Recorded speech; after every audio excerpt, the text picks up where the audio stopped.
అమెరికాలో చిందరవందరగున్న మీ ఇంటికి handyman, cleaning, plumbing services కోసం కాంటాక్ట్ ఇన్స్టా సర్వీస్. యుఎస్ లో ఎక్కడైనా ఎప్పుడైనా. For instant booking visit instaservice.com.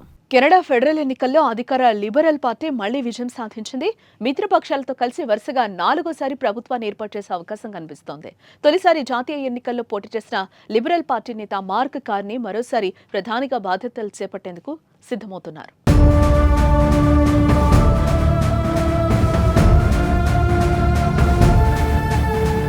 Canada liberals house of Commons లో 343 సీట్లుండగా ప్రభుత్వాన్ని ఏర్పాటు చేయడానికి లిబరల్స్ 168 సీట్లు గెలుచుకున్నారు. మిత్రపక్షాలతో కలిసి లిబరల్స్ ప్రభుత్వాన్ని ఏర్పాటు చేసే ఛాన్స్ ఉంది.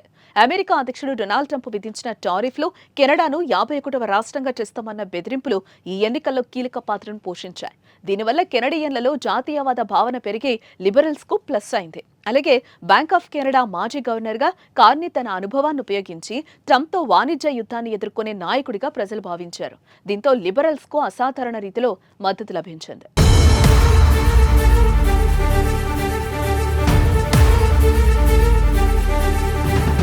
ప్రతిపక్ష కన్సర్వేటివ్ పార్టీ నేత పియరీ పొయిల్లివ్రే ఓటమి చెందారు.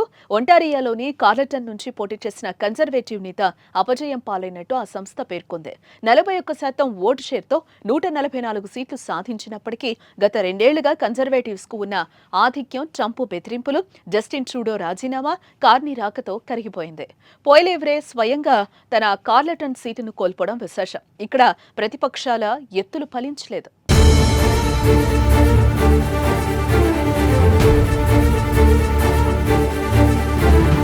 రిజల్ట్స్ సానుకూలంగా రావడంతో మార్క్ కార్నీ తన మద్దతుదారులను ఉద్దేశించి ప్రసంగించారు. తాను అణుకువతో నడుచుకుంటానని, ప్రభుత్వంలోని అన్ని పార్టీలతో కలిసి ప్రావిన్స్లో స్థానిక ప్రజలతో మమేకమై పనిచేస్తారని తెలిపారు. కార్మికులు, వ్యాపార వర్గాలు, పౌర సమాజాన్ని ఏకతాటిపైకి తీసుకురావాలని అనుకుంటున్నట్లు చెప్పారు.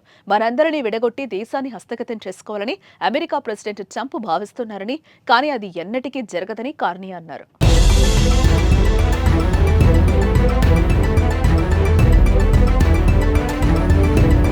మార్క్ కార్నీ విజయం సాధించడంతో న్యూ డెమోక్రటిక్ పార్టీ నేతగా జగ్మీత్ సింగ్ రాజీనామా చేశారు. భారత సంతతికి చెందిన సిక్కు నేత, ఖలిస్తానీ మద్దతుదారుడు. 2019లో ఎంపీగా గెలిచారు. 2021 నుంచి ట్రూడో లిబరల్ పార్టీ ప్రభుత్వం మనుగడకు ఎన్డీపీ సాయపడుతుంది. దీంతో లిబరల్ పార్టీ మరోసారి కెనడాలో అధికారంలోకి రాబోతోంది.